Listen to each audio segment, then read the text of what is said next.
Salut à tous et bienvenue dans le top flop de fin d'année. Ici, nous allons faire le flop 10 des pires films de l'année 2017. Donc les top flops se font en deux vidéos, d'abord le flop puis le top qui sortent en même temps, donc un flop 10 et un top 15. Je vais tenter d'être plus rapide sur le flop parce que c'est quand même moins intéressant. Et la première règle c'est qu'il y a quasiment pas d'argument. Je vais vous expliquer mon ressenti sur un film de la manière la plus concise possible. Mais je vais pas perdre mon temps à en faire des critiques, sinon la vidéo ferait 2 heures et ce serait totalement indigeste. Bon, c'est juste histoire de vous donner mon avis sur ce qu'il y a de mémorable dans le cinéma cette année et ce qu'il y a de moins pardonnable. Donc évidemment il est fort possible qu'il y ait des films que vous aimiez dans le flop et des films que vous n'aimiez pas dans le top, c'est votre droit. C'est pourquoi je vous invite à m'expliquer pourquoi vous aimez ou n'aimez pas tel film dans les commentaires et pourquoi pas à me faire votre propre classement, votre top 10, votre flop 10 des films que vous avez vus au cinéma cette année.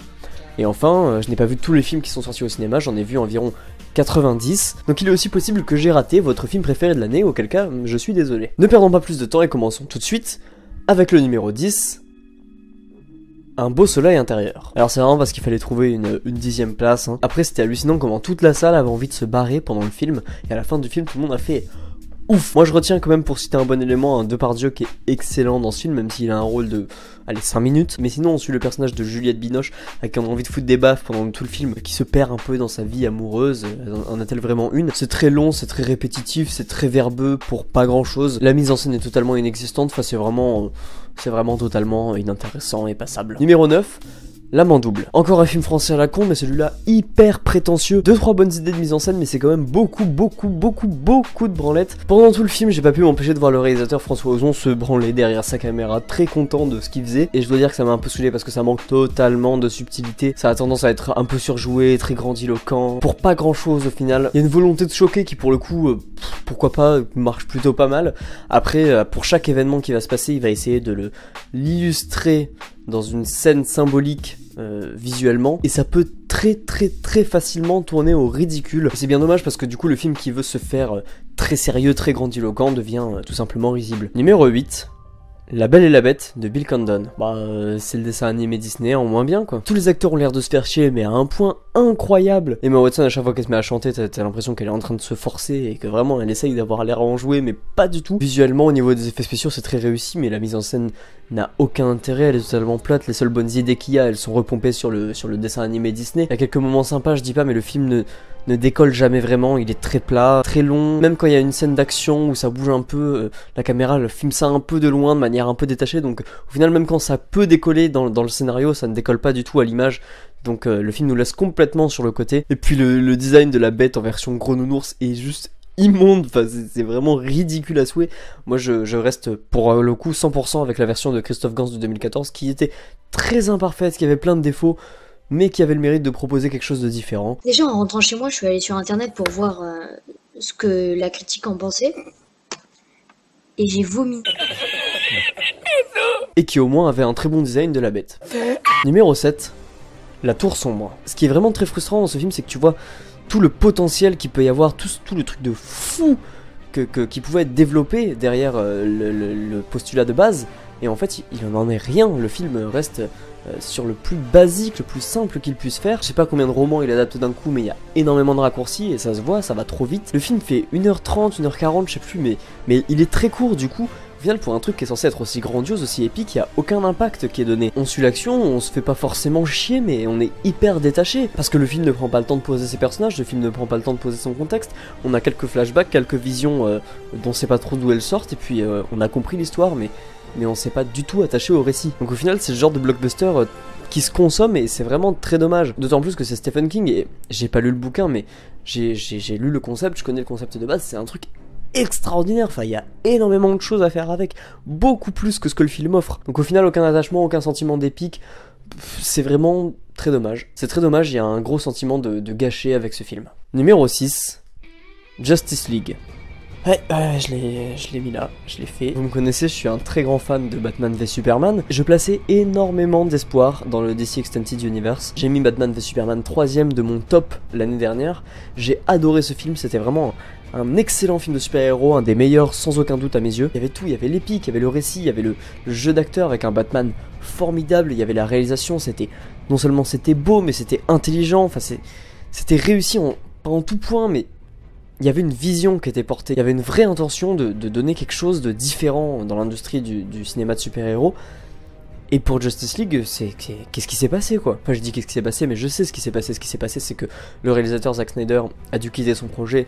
Donc c'est Joss Whedon, le réalisateur d'Avengers, qui a pris la suite, qui a retourné officiellement 15% du film, mais à mon avis beaucoup plus. Et voilà, évidemment, le ton Zack Snyder c'est pas du tout le ton de Joss Whedon. Joss Whedon, son premier but, ça va être l'efficacité.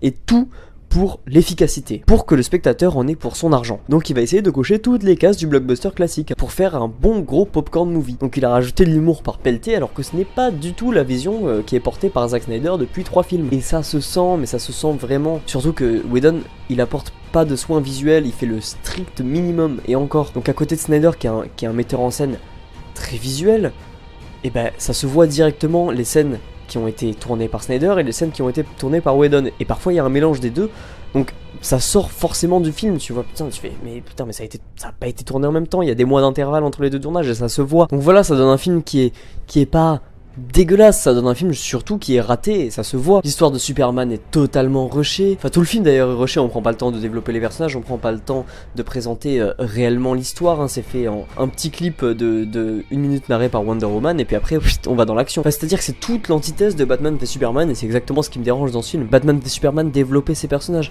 il ne rushait pas tout de suite vers la scène d'action, il prenait des dizaines de minutes, des heures s'il fallait avant d'arriver à une scène d'action pour qu'elle soit expliquée, pour qu'elle ait un sens, pour qu'elle ait de l'impact, et surtout elle était filmée avec un grandiose visuel, avec vraiment une intention d'en faire des dieux, mais là on oublie totalement ça. Là c'est dès qu'on peut, il y a de la castagne, c'est plus des dieux, c'est les Avengers en fait, c'est des gens normaux qui ont eu un petit pouvoir comme ça.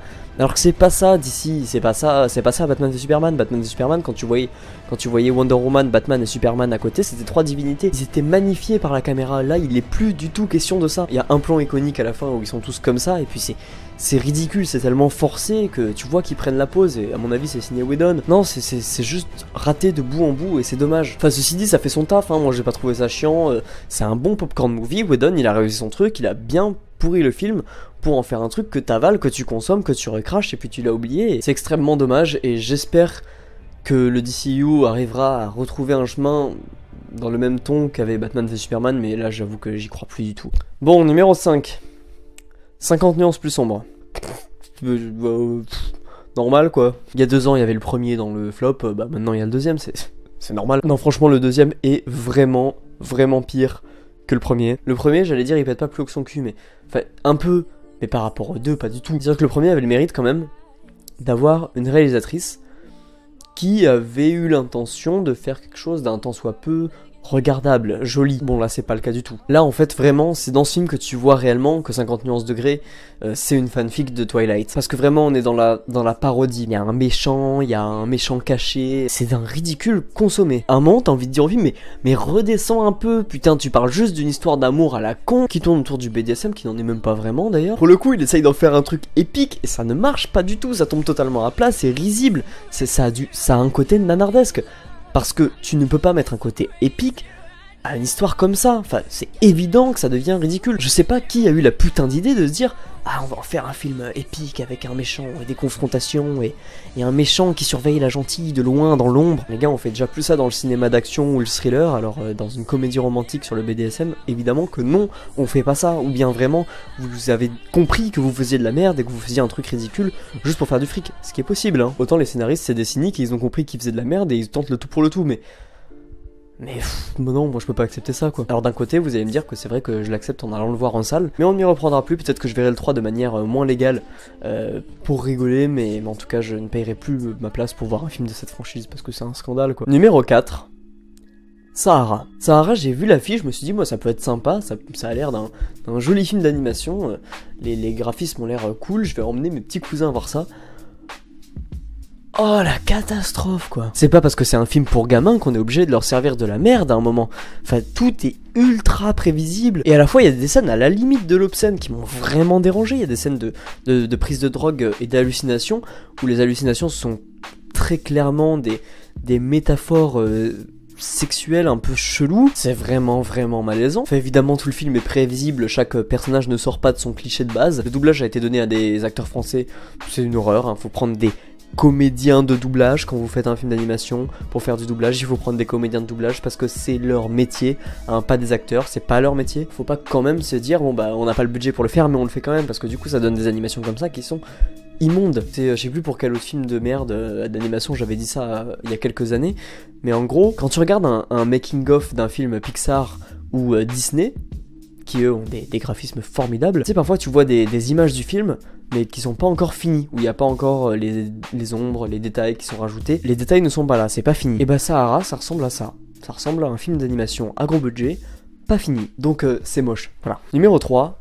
Orpheline. Sans doute le film le plus chiant de l'année, tout ce que je déteste dans le cinéma français, c'est monté à l'envers juste pour se la péter. La mise en scène est totalement inexistante, l'histoire n'a aucun intérêt, aucun message, ça ne raconte rien, c'est pas émouvant. C'est pas que ça raconte rien, mais c'est une histoire ultra banale qui franchement ne mérite pas de faire un film. Parce que ce film, pas cette histoire, mais des films dans ce genre, t'en as vu 500 et évidemment c'est pas celui-là qui va te marquer plus qu'un autre. Et je déteste ce cinéma de la facilité où on part sur un script qui est absolument sans intérêt et on va se dire je vais en faire un film juste pour faire pleurer les seuls vieux de 70 piges qui ont payé leur place pour voir ce truc et qui j'en suis sûr sont sortis déçus. Non parce que moi j'adore le cinéma d'auteur, y a vraiment pas de problème, j'aime beaucoup le cinéma d'auteur indépendant à petit budget, mais je veux que ça ait un intérêt, je veux que ça m'emmène quelque part, que ça essaye des choses au niveau de la réalisation, ce qui n'est pas le cas de ce film. Je l'ai vu dans un festival, ce film, j'ai rencontré le réalisateur un peu après. Le réalisateur qui n'est pas le dernier des tâcherons, il a pas fait que des merdes. Mais il nous parlait du film, il nous parlait de ses intentions, de comment ça s'est fait intelligemment, mais j'ai l'impression de pas avoir vu le même film quoi. C'est une super idée, mais moi j'ai pas vu ça dans le film quoi. Puis à partir du moment où tu commences à me vanter les mérites de Adèle Exarchopoulos, moi je décroche forcément. Hein. Numéro 2, Spider-Man Homecoming. Bon, c'est pas forcément le deuxième pire film de l'année. C'est celui que j'ai le plus détesté, je l'ai pas mis en premier parce que j'aurais vraiment abusé, mais c'est clairement celui que j'ai le plus détesté. Alors là, pour le coup, j'ai fait une review très complète, j'en suis assez satisfait, je mets le lien dans la description. Je comprends pas comment on peut faire ça. Marvel avait deux missions. Faire un bon film Spider-Man et intégrer le personnage dans le Marvel Cinematic Universe. Il y avait surtout à bosser sur le premier, parce que le deuxième c'était quasi fait, puisqu'il avait déjà eu une très bonne scène dans Civil War, un an plus tôt. Maintenant, il suffisait de rajouter quelques détails dans le scénario du bon film Spider-Man, de l'hypothétique bon film Spider-Man, pour qu'on voit qu'il appartient à un ensemble qui est l'univers cinématographique Marvel. Par exemple, il y a des très bonnes idées, comme la scène d'introduction qui nous montre que le méchant, hein, le vautour, il est né, il a été créé, impacté par les événements du premier film Avengers. Ça c'est une bonne manière d'ancrer le récit et le film dans l'univers Marvel. Et ça suffisait amplement avec ce postulat de départ, tu pouvais faire un très bon film Spider-Man et te concentrer sur l'écriture de ce film. Si seulement. Si seulement. Non, évidemment, il fallait ramener Iron Man et le QG des Avengers en grande pompe. Ils sont mis là au forcing et du coup, l'intérêt de faire un bon film Spider-Man passe à la trappe. Il y a Iron Man, il y a Happy Hogan qui revient, il y a Pepper Potts. Voilà, ces personnages qu'on n'avait pas vu dans le Marvel Cinematic Universe depuis des années, mais c'est un événement dans ce film parce qu'ils reviennent. Moi, je suis pas venu voir ce film pour les voir eux, je suis venu voir ce film pour voir une bonne aventure de Spider-Man.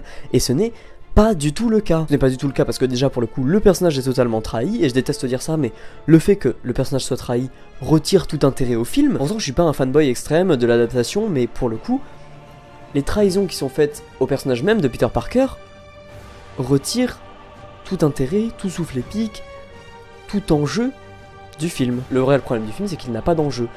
Parker n'est pas triste qu'il ait perdu son oncle, Parker ne galère pas à payer son loyer, Parker n'a pas vraiment de raison de cacher à sa copine qu'il est Spider-Man, Parker s'en fout de cacher à sa tante qu'il est Spider-Man, il a jamais de vrai problème parce que Tony Stark est là pour l'épauler et pour lui offrir un costume qui est gadgeté mais à un point que ça en est ridicule. Donc voilà, au final on s'inquiète jamais pour le personnage, on s'inquiète jamais pour May, on s'inquiète jamais pour la copine de Peter, pour plein de raisons qui sont développées dans ma critique. Du coup ça donne juste un film de merde qui n'a aucun intérêt, qui n'a aucun enjeu, qui ne sert à rien, qui n'apporte rien au Marvel Cinematic Universe, qui n'apporte rien à personnage de Spider-Man, qui n'apporte rien aux spectateurs. Voilà, au final tu sors de ce film et pareil tu l'as consommé, et moi je veux pas un film qui se consomme, surtout pour un Spider-Man où il y a eu 5 films avant qui étaient tous de très bon niveau et qui proposait une vision. Excusez-moi, je trouve ça désolant, Spider-Man mérite plus que ça. Spider-Man mérite plus en fait qu'un simple film du MCU, et encore c'est un sous-film du MCU, parce que les films du MCU souvent ont un minimum, mais un minimum, peu hein, mais un minimum d'enjeu, juste ce qu'il faut. Voilà, c'est totalement injuste de faire ça à Spider-Man, le pauvre il a rien demandé quoi. En plus John Watts, le réalisateur de Homecoming, est de retour pour le 2. Donc voilà, moi je porte aucun espoir en cette franchise. À la limite, les frères Russo l'avaient très bien traité dans Civil War, donc j'espère qu'il sera bien dans Infinity War et dans Avengers 4. Après la franchise Spider-Man en soi maintenant, je n'y porte plus aucun espoir. J'ose espérer que le Venom avec Tom Hardy qui sort l'année prochaine sera un peu mieux. Le fait qu'il soit hors du MCU, à la fois je trouve ça dommage parce que Venom sans Spider-Man c'est un peu con, et à la fois ça me rassure parce que vu ce que fait le MCU, bah on est très bien sans eux en fait. Attention, je condamne pas tout l'univers, j'ai beaucoup aimé les Gardiens de la Galaxie 2 qui est sorti cette année, mais pour le coup Spider-Man c'est une catastrophe quoi. Et enfin numéro 1, à bras ouverts. Bah du coup non, on ne fait pas ça. Le film dans la même lignée que Qu'est-ce qu'on a fait au bon Dieu pour déculpabiliser les racistes, non. Non, mais au-delà de tout le propos politique inacceptable, que j'espère naïvement être involontaire, ça ne mérite pas de sortir au cinéma un film comme ça. C'est pas drôle, ça n'a aucun intérêt, la mise en scène c'est de la série télé. Ça en fait c'est du téléfilm TF1. J'aime bien cette expression, Christian Clavier il est abonné à ça en ce moment un peu, hein. Les téléfilms TF1 il fait plus que ça en fait. Voilà, ça passe sur TF1 un dimanche, même pas un dimanche, hein, un mardi soir au cinéma, je veux pas payer une place pour voir ça, d'ailleurs je l'ai pas fait. Non bah non, que dire de plus, c'est une merde infâme, Christian Clavier cabotine, ça il fait vraiment pitié, va vraiment falloir qu'il s'arrête. Peut-être qu'il va se relever en jouant le rabbin dans le chat du rabbin de Johann Spar. Je l'espère, j'espère qu'il va se relever et qu'il va pas retomber dans des choix de carrière de merde, parce que là ce n'est plus possible. Christian, il faut faire quelque chose, ça ne va plus. Non, moi quand je vois ça, je suis désespéré, j'ai mal à mon cinéma quoi, qui défend tout le temps un bon cinéma, un vrai cinéma qui porte une vision, qui propose des choses, ou même pas forcément quelque chose comme ça, mais ne serait-ce que une bonne comédie. C'est pas si compliqué. Une bonne comédie, c'est, je sais pas, c'est un bon Hazanavicius, un bon OSS 117 où il y a une idée, une intention, un soin visuel, c'est arrivé près de chez vous. C'est quelque chose qui est porté par une envie de cinéma, pas par l'envie de quoi en fait. L'envie de quoi?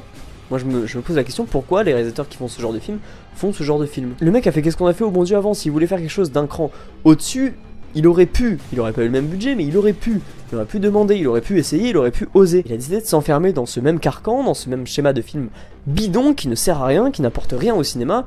Non, quand t'es réalisateur de films comme ça, tu n'apportes absolument rien au cinéma, ni au cinéma de manière générale, ni au cinéma moderne, ni au cinéma de cette année, ni au cinéma de ton mois, ni au cinéma de ta semaine. Tu n'apportes absolument rien à personne, et bah c'est dommage quand même, je trouve. Moi ça me dégoûte quand ton rêve c'est de faire des films, quand ton rêve c'est de faire du cinéma, et que t'y arrives enfin, t'arrives à réaliser ton rêve, et t'arrives à faire des films, t'arrives à ce qu'ils soient distribués, t'arrives à ce qui marche. Pourquoi tu fais ça? Quel plaisir tu prends à faire de la merde comme ça? Un cinéma qui n'a aucun intérêt. Moi ça me dépasse complètement, c'est un gâchis d'argent, c'est peut-être un gâchis de talent, parce que ça se trouve il en a. S'il a du talent, c'est un gâchis de talent, et s'il en a pas, et ben il a rien à faire là. Et c'est honteux que lui il y arrive alors qu'il y a tellement de gens, tellement d'hommes et de femmes qui ont du potentiel dans la réalisation et qui se retrouvent intermittents du spectacle à réaliser des pubs à la con. Non, c'est juste dégueulasse quoi. Voilà pour le flop, je vais aller me calmer en tournant le top 15 des meilleurs films de l'année 2017, et il y a eu du très bon film cette année. En tout cas j'espère que cette vidéo vous a plu, très important, pensez bien à laisser un pouce bleu si c'est le cas, laisser un commentaire, ça me fait toujours plaisir, la partager sur les réseaux sociaux, et bien sûr je vous conseille d'enchaîner tout de suite sur le top, parce que c'est quand même le plus important d'avoir ce qu'il faut retenir de cette année cinématographique de 2017, donc vous allez pouvoir cliquer à côté de moi pour y accéder. Moi je vous dis à tout de suite.